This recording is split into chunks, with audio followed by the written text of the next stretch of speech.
Hey there everybody, Scott Morrison, the Kinetic Ninja, back again. Tell you what, with everything shut down, I got some build time. I'll show you what I've been working on recently. At NNL Worlds this past year, they had the Huggies, those things that you had to grab hold of and hold on to, the spinny tubes. I'm working on a set of those. Went over to my local plumbing supply, got a couple of 10-foot sections of a 6-inch and an 8-inch pipe, cut off 4 feet, that's what I'm going to work with.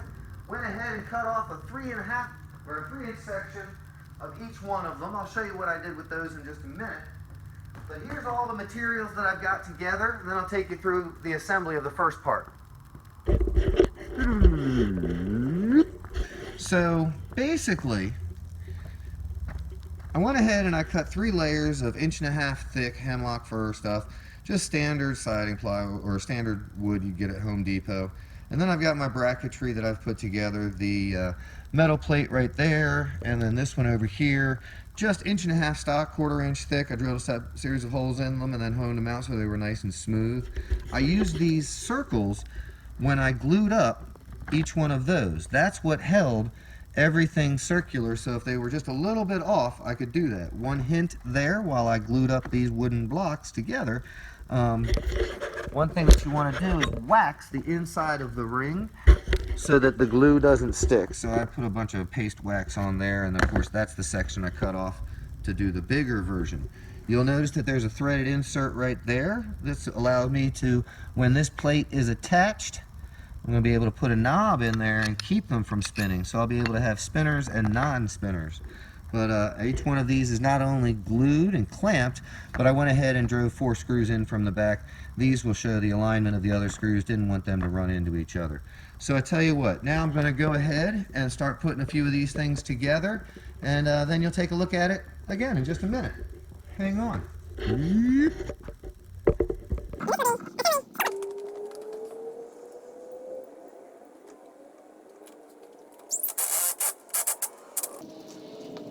So here's how the block's going to look eventually. I've got a 2-inch stainless steel washer in the back as a rub plate. I've got an 1.5 inch washer on the front. 1/2 inch bolt, 4.5 inches long, goes down in there. That's going to allow that to spin around. That's my axle.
Oh, it's spinny. It's spinny.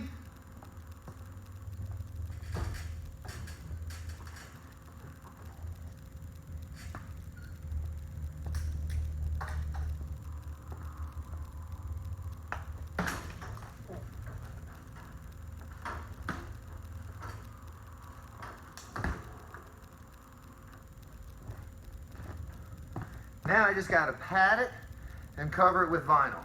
I've got my foam. I'm going to use 3/4 inch thick. What I need to do is go ahead and rough this up with my sander so that the contact cement adheres. Then I've got to do the same thing with the back of this. Lay it down, roll it out, get this on that. I'm then going to take some material. I'm not sure I'm going to end up using this old blue matte vinyl or not, but I need to find some way of sewing together a sock. You'll notice that at the ends of these, this end has a knot, has a lip on it. What I intend to do is create a cylinder of fabric with a drawstring on each end, slide it over my foam, and then tighten it down over this end, super tight. Do the same thing at that end. That should give me at least 3/4 of foam on my spinning. Oh, I like it. And then to lock it off, to keep it from spinning, all I got to do is line up my spots, turn in my bolt,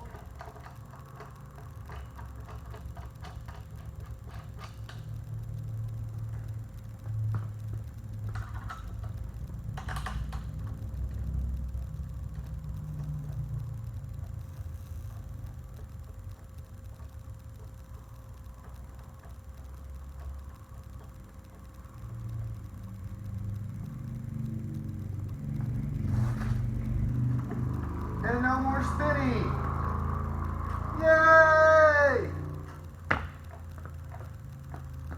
Still building here, man.